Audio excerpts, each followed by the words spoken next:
Growing up as a millennial with two working parents meant that most of my childhood involved being handcuffed to the idiot box, all the while being constantly bombarded by endless hours of toy commercials and state propaganda. And it is in this bizarre world of experimental child abuse in which Pokémon was born, aka Nintendo's Let's Brainwash Children into Annoying Their Parents for Toys program. The amount of marketing for this franchise is nothing short of shameless, and it makes me wonder whether Nintendo was only interested in selling toys or if they were trying to push Pokémon cards as the new global currency. Of course, it has been nearly 2 decades since their indoctrination project first kicked off, and many of their early victims are now finally beginning to hit puberty at the healthy age of 30. And so, with this new wave of post-adolescent weirdos gathering over the internet, it's no surprise that I happened to come across Yarimono, a naughty game based off the Pokémon series. Now, as somebody who finds the Pokémon franchise to be more repelling than a Hummer being offered by the schoolyard crack addict, it dawns on me that this video might be rather biased. And so, in the interest of being as fair as possible, I will be doing this review in 2 ways. Firstly, as somebody who hated the Pokémon franchise in my normal voice, and secondly, as a hypothetical fan of Pokémon in the ridiculous voice of an annoying child. So, continue from what I was saying earlier, Nintendo's formula for Pokémon games mostly consists of churning out the exact same content over and over, with little to no time invested in developing the story, characters, or anything of substance. And Yarimono doesn't fall too far from the tree. Set in an alternative universe with a modern society whose technology and infrastructure are built entirely off an economy centered around underage cockfighting, you play as a short pudgy beta male, whose only life goal is to someday become the greatest cockfighter of them all, with the hopes that doing so would win the heart of his childhood crush. Christ almighty, is this really who the game expects us to relate to? I mean, just saying it out loud is enough to make me want to take away his lunch money. Anyway, where was I?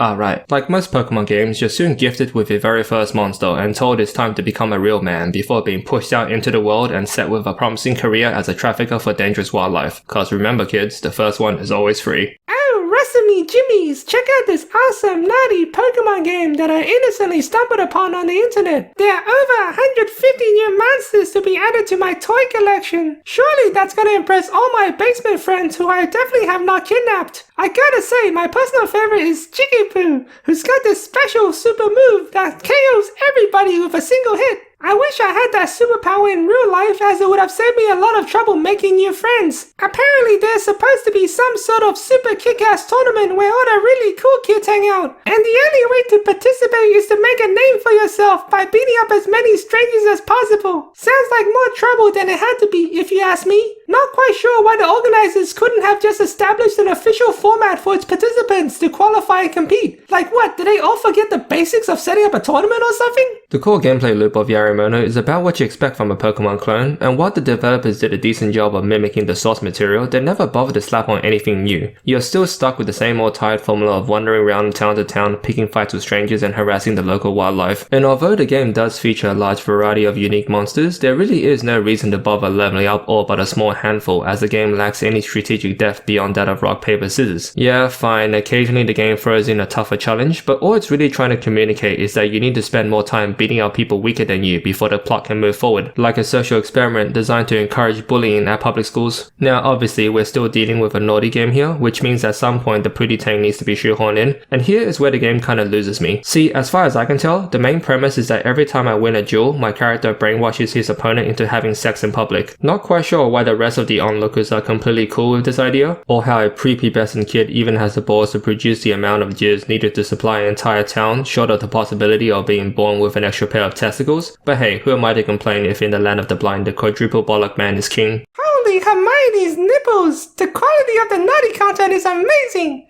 Every scene is fully voiced, animated, and supported with a variety of X-ray scenes. Where the fuck are all the school bullies who said I'd never see the inside of a vagina now, huh? I bet all those sad schmucks are losing their minds seeing the number of bitches who can't get enough of my Pokemon training swagger. I have to say, it would make my life a whole lot easier if all these skanks would gather around a common area. I mean, golly gee, having to run from opposite ends of town just to schedule some sexy time with my childhood friend and a MILF mom seems like a lot of wasted time that could have been better spent pounding monsters and trading pussy. I mean, is it really such a tall order to ask that all these women just form a line outside the gentleman's lounge whenever I roll up into town like I'm Genghis Khan?